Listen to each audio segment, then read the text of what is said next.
अॼु भला असांजो साकी केरु साहब थो थिए। साईं वॾे टेबल ते रखियल ब्लैक लेबल जी बोतल ॾांहुं निहारींदे चयो, साकीअ जी ज़िमेवारी त साफ़ ई सलीम जी हूंदी आहे साईं वॾा। वधीक मालिक आहियो, जंहिंजे लाइ हुकुम कयो। शहर जे मशहूरु दानिश्वर इक़बाल आदर्शीअ टेबल ते रखियल तिके ॾे तकींदे चयो, बिल्कुलु सहाफ़ी सलीम सुहिणो बि आहे त शाइस्ता बि, उन करे साकीगिरी उन खे ई सुहे थी। शहर जे क़ौम परस्त अॻुवाण अकबर इनकलाबीअ दानिश्वर इक़बाल जी ताईद कई। ठीकु आहे त पोइ बोतल सोरे सलीम जे अॻियां रख। साईं वॾे शहर जे मशहूरु बदमाश कादू कातिल खे चयो, जेको DSP सिटी रबर खे जे वेझो ई वेठो हुयो। वंगनि ते ठहियल वॾे ड्राइंग रूम में हल्के साए रंग जा वॾा सोफ़ा सजियल हुया। भितियुनि ऐं छित ते काठीअ जो कमु शहर जे पुराणे हुनर, सेबताई ऐं सूंहं जो अक्सु ॾेई रहियो हो। साम्हूं भित ते साईं वॾे जे पुरखनि जूं तस्वीरूं आवेज़ा हुयूं, जिन में हू वॾियुनि मुछुनि वेकिरियुनि ॾाढ़ियुनि सां लठ हथ में झलियूं कुर्सियुनि ते वेठा हुआ। हिक तस्वीर में वॾी शानदार अछी ॾाढ़ीअ सां हिकु हमरा ॾाढ़ीअ मुछ कूड़ियल अंग्रेज़ खां का सनद वठी रहियो हो। साईं वॾे पेग चीज़ थियण खां पोइ सुर्क भरींदे साहबी सलीम खां पुछियो, शहर जे अमन अमान जी सूरत हाल कीअं आहे? शहर में बदअमनी घणी आहे साईं वॾा। मोटरसाइकिलूं ॾींहं ॾिठ जो फुरजनि थियूं, घरनि में गिड़ी धाड़ा लॻनि पिया, फुरूं कंदे माण्हू मारिया पिया वञनि। साहबी सलीम विस्कीअ जो गिलास खणंदे चयो, ॿुधो पिया DSP साहब, असां तव्हांखे गादी वारे शहर मां स्पेशल घुराए हिते रखायो आहे ऐं नतीजो मां ॿुधो पिया। मां पंहिंजी सिर ट्रोड़ कोशिशि कयां पियो साईं वॾा, पंहिंजे ज़ेरदस्त ऑफिसरनि खे हिदायतूं कयूं अथमि, बाक़ी असांखे कादू कातिल जे सहकार जी घणी ज़रूरत आहे। DSP रबर खे कुकड़ जी ॼंघ खे चॿाड़ींदे चयो, साईं वॾा, असां तव्हांजा बच्चा आहियूं, संगत साथ ते ॿार रखियो अथमि, पर उहे बि काॾे वञनि, नांग त न आहिनि जो मिटी खाइनि। कादू कातिल विस्कीअ जो अधु गिलास ओतींदे अहवाल कयो, सिंध में हथ वठी हालतूं ख़राब कयूं पियूं वञनि। सिंधी माण्हुनि जे घरनि में धाड़ा हणी हिरासां करे उन्हनि जे ज़हननि में पलजंदड़ आज़ादीअ जी सोच ते हमलनि जूं साज़िशूं थी रहियूं आहिनि। क़ौम परस्त अॻुवाण अकबर इनकलाबीअ विस्कीअ जो गिलास ख़ाली कंदे जोश मां चयो, मुंहिंजो ख़्यालु कुझु ॿियो आहे।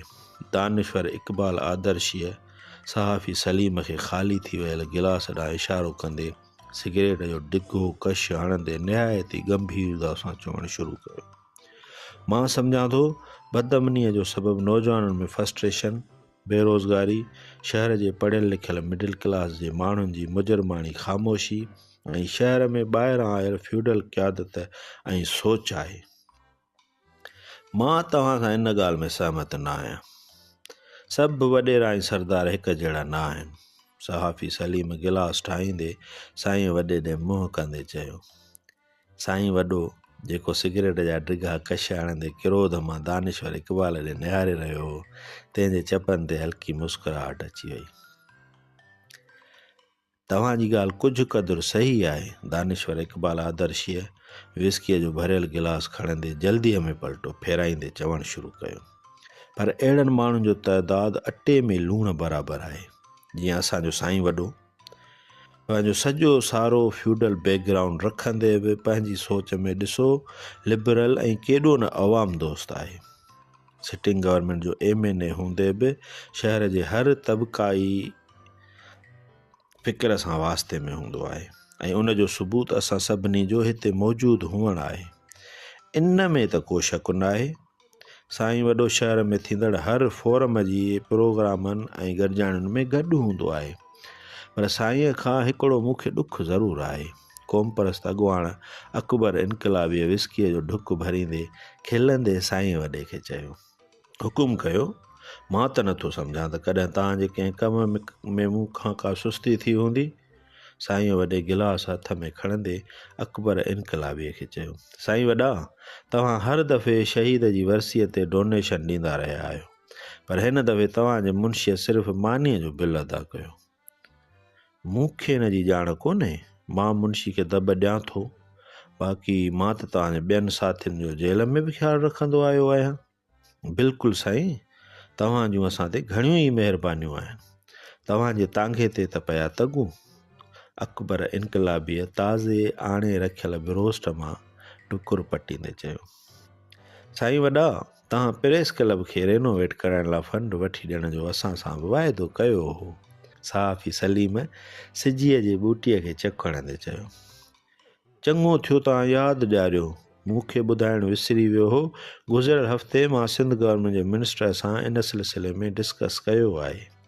असांजो प्रोग्राम आहे त प्रेस क्लब सां गॾु सहाफ़ियुनि खे रहण लाइ कमरा बि ठाराए ॾियूं, अहिड़ी तरह जीअं मदरसनि सां गॾु तालिबनि जा हुजरा हूंदा आहिनि। दानिश्वर इक़बाल वॾो टहिकु ॾींदे चयो। हूअं बि तालिबनि ऐं सहाफ़ियुनि में को ख़ासि फ़र्क़ु कोन्हे। हिकिड़नि खे हथनि में थाल हूंदा आहिनि त ॿियनि खे बुकड़ियूं। अकबर इनकलाबीअ सहाफ़ी सलीम ॾे तकींदे चयो त सलीम शर्माइजी वञे थो ऐं ॿिया सभु वॾा टहिक ॾेई खिलनि था।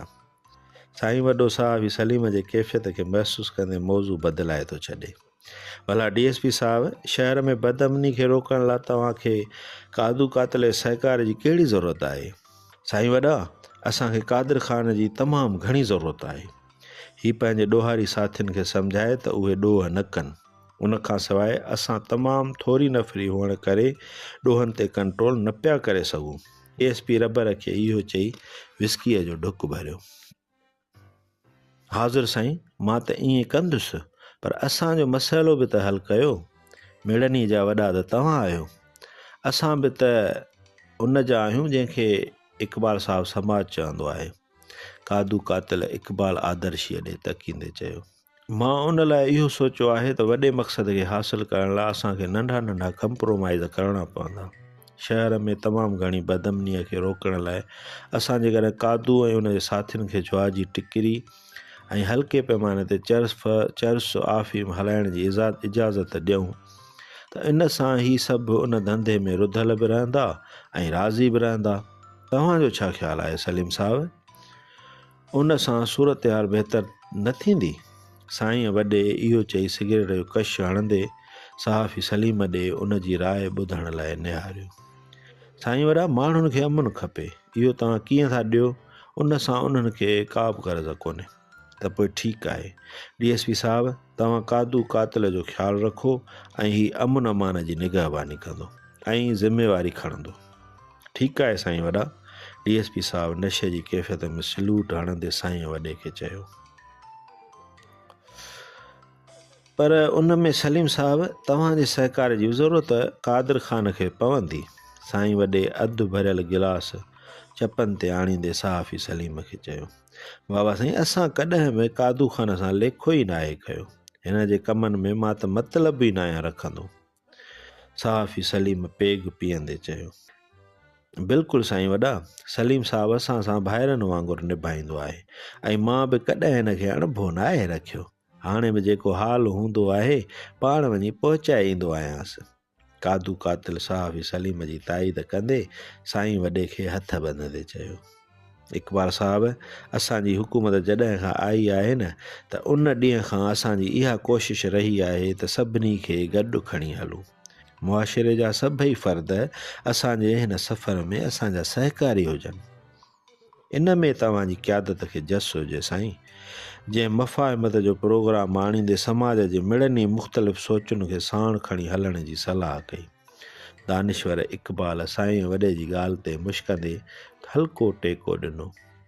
एतिरे में मास्तर मनठार मस्तु, जेको कॾहिं कॾहिं साईं वॾे खे पेरे पवण लाइ हुजाए तो अची हाज़िर थींदो रहंदो आहे, सो आयो ऐं साईं वॾे खे हथ ॿधंदे चयाईं, जीअं ख़ैर जे कम में मिड़ई मुला अची ख़तमो खाईंदा आहिनि, रियासत बि त असांजी फलाही आहे न साईं वॾा।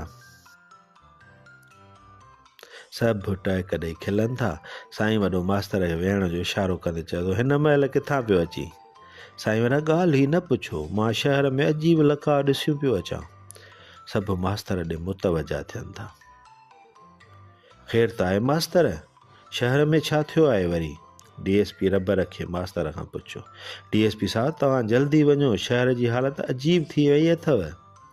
साफ़ छो नथो ॿुधाई, रिटायर थियण खां पोइ पेंशन जी पघार ते मथो ख़राबु थियो अथई छा?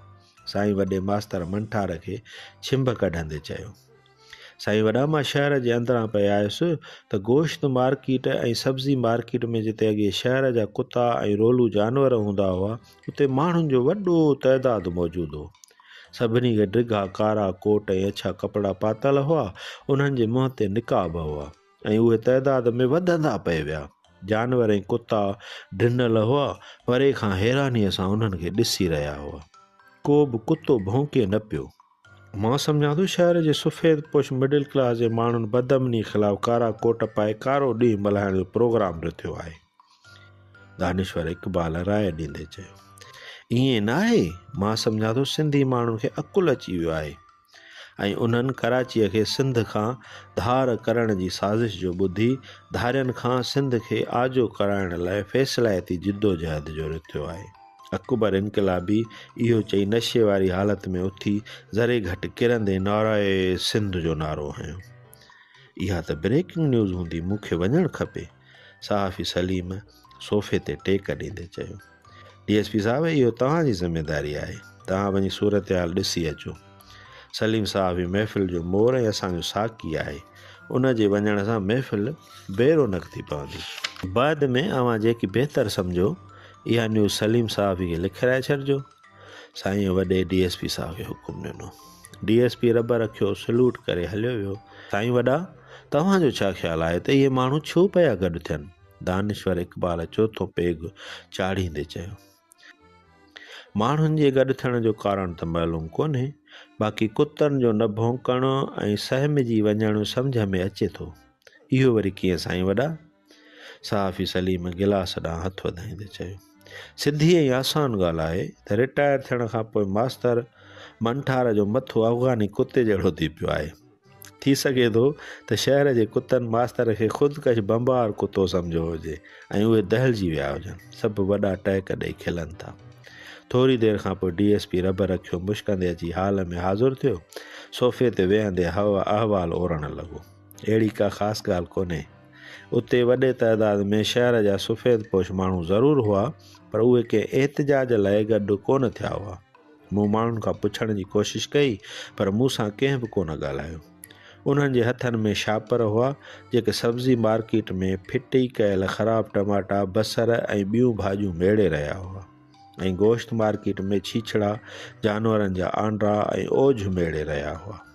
मूं चौकीदार खां पुछियो, जंहिं ॿुधायो त हीअ शहर जा माण्हू आहिनि जेके ॾींहं जो न पिनी था सघनि ऐं न पोरियो थो मिलेनि, तंहिं करे राति जो निकाब पाए कोटनि जे खीसनि में शापर लिकाए इहो कुझु खाइण लाइ खणी था वञनि, जेको अॻु शहर जा रोलू जानवर ऐं कुता खाईंदा हुआ। मूंखे चौकीदार वधीक ॿुधायो त अॻु में राति जो एकड़ ॿेकड़ अहिड़ा माण्हू ईंदा हुआ, पर हाणे घणा वधी विया आहिनि। सभु अफ़सोस में चुप थी वञनि था। दानिश्वर इक़बाल विस्कीअ जो वॾो ढुक भरे थो, सिगरेट दुखाईंदे ख़ामोशी खे टोड़ींदे चवणु लॻो, क़ौमूं जॾहिं जंहिं मुल्क में अहिड़ियुनि ज़िलतुनि वारियुनि ज़िंदगी गुज़ारण वारे मरहले में पहुची वेंदियूं आहिनि न, त पोइ उते इनक़लाब ईंदा आहिनि। केरु आणींदो इनक़लाब? सहाफ़ी सलीम गोश्त जो नंढड़ो टुकड़ो खणंदे चयो। असीं आणींदासीं इनक़लाब, असीं दानिश्वर आहियूं। असीं क़ौम खे ॿियनि मुल्कनि में आयल इनक़लाबनि जूं कहाणियूं ॿुधाईंदासीं ऐं पुरो लतारिया जे महरूमियुनि खे उन्हनि जी कमज़ोरी न ताक़त बणाईंदासूं। शहर जे सफ़ेद पोश माण्हुनि जे क्रोध ऐं कावड़ खे जिदोजहद में तब्दील कंदासूं ऐं शहर जे बूर्जवा कुवतुनि ख़िलाफ़ु माण्हुनि खे गॾु करे वेड़ाईंदासूं। दानिश्वर इक़बाल नशे जी हालत में ज़रे घटि तकरीर कई। हा हा हा हा हा। सहाफ़ी सलीम ज़ोर सां खिलणु लॻो। दानिश्वर इक़बाल ते चथर कंदे चयईं, ऐं पोइ भॼी वेंदासीं, तव्हां इनक़लाब आणींदो। तव्हांजो सोवियत यूनियन जे टुटण खां पोइ मस्जिदुनि में वञी वाफियूं वरितियूं, के न पीरनि ते वञी पढ़ विधा, त के वरी NGO में वञी ग़रीब माण्हुनि जे लाइ मिलियल परॾेही इमदाद ते आसूदा थिया।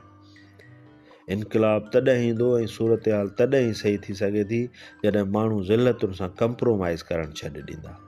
मास्तर मंठार मस्त पंहिंजी राय विच में वहाए कढी त सभई खेसि ॾिसणु लॻा। साईं वॾो सोचे थो त छा ही ग्रास रूट लेवल जो मास्तर मंठार मस्तु अहिड़ी ॻाल्हि करे सघे थो। अवां पाण में बहस न कयो जंहिंसां इख़्तिलाफ़ जनम वठनि ऐं वञी परे पओ। असां सभु हिक ई थालीअ में खाईंदड़ फ़र्द आहियूं। तोड़े असांजा नुक़्ता नज़र खणी ज़ाहिरी मुख़्तलिफ़ हुजनि, उन ई गुडविल खे आॾो रखंदे असांजी जमहूरी हुकूमत इहो फ़ैसिलो कयो हो त असां बजाए हिक ॿिए ते तनक़ीद करण जे हिक मफ़ाहिमत वारी पॉलिसी ते हलूं ऐं उन ते असां अॼु बि क़ाइमु आहियूं। तोड़े जो कुझु ना आक़िबत अंदेश असांजा दोस्त उॿर आइप खां कमु वठंदे जल्दबाज़ी बि कंदा रहनि था, पर असां हथ ॿधी कमु कढण वारी पॉलिसीअ खां हथां न आहे छॾियो। साईं वॾे हुकूमत जी पॉलिसी सभिनी खे सम्झाईंदे वधीक चयो, हीउ जेको शहर जे चंद माण्हुनि जो गॾु थियणु ऐं उन्हनि जी कसम पुरसीअ वारी हालति जो हिते ज़िक्र थियो आहे, इहा का एॾी वॾी परेशानीअ वारी ॻाल्हि कोन्हे। असांजी हुकूमत उन ते ज़रूरु सोचींदी ऐं इनशाअल्लाह उन जो को ज़रूरु हल निकिरंदो ऐं माण्हुनि जे रोज़गार जा मसइला बि ज़रूरु दूरि थींदा। पर उन्हनि सभिनी ॻाल्हियुनि खां वधीक ज़रूरी ऐं अहम जमहूरियत जो क़ाइमु रहणु आहे। असांजी हुकूमत खे डिक्टेटरनि खां तमामु घणा मसइला विरसे में मिलिया आहिनि, जिन खे असां बुर्दबारीअ ऐं जमहूरी सोच सां हल करे रहिया आहियूं। असांजी जमहूरी हुकूमत खे तमामु वॾा ख़तरा दरपेश आहिनि। माण्हुनि खे जमहूरियत जी बका लाइ गॾु थियणु खपे। ॾिसो न, अॻे माण्हू जमहूरियत जे लाइ फटका ऐं कोड़ा खाईंदा हुआ। अॼु जेकॾहिं जमहूरियत लाइ माण्हू फिथल टमाटा, छीछड़ा ऐं सड़ियल सब्ज़ी मेड़े खाइनि था त इहा का एॾी ख़राबु सूरत हाल त कोन्हे, अॻे खां त बहितर आहे। जेकॾहिं हिन मुल्क में अॼु डिक्टेटरशिप जो राज हुजे हा त माण्हू फटका ऐं कोड़ा खाइनि हा, पर जमहूरियत जे करे उहे उन शइ खां बचियल आहिनि। इहा ॻाल्हि माण्हुनि खे सम्झाइणी पवंदी। साईं वॾे पंहिंजो शाइस्ता ख़िताबु ख़तमु कयो त दानिश्वर इक़बाल आदर्शीअ चयो, इन लाइ असांखे शहर में आमिरियत ऐं जमहूरियत विच में फ़र्क़ ते सेमिनार करणु खपे ऐं उन सेमिनार जो महिमान ख़ासि असां साईं वॾे खे कंदासीं। बिल्कुलु तव्हां कयो, उन जी ज़रूरत आहे। मां मुंशीअ खे चई थो छॾियां, तव्हां जीअं खेसि चवंदव हू बंदोबस्तु करे वठंदो। भला साईं, हाणे पढ़ूं तरानो, राति काफ़ी थी वई आहे। मास्तर मंठार साईं वॾे खे हथ ॿधंदे चयो त सभु खिलंदे उथिया ऐं सभिनी खे साईं वॾे जूं गाॾियूं घर छॾण लाइ रवानियूं थी वयूं।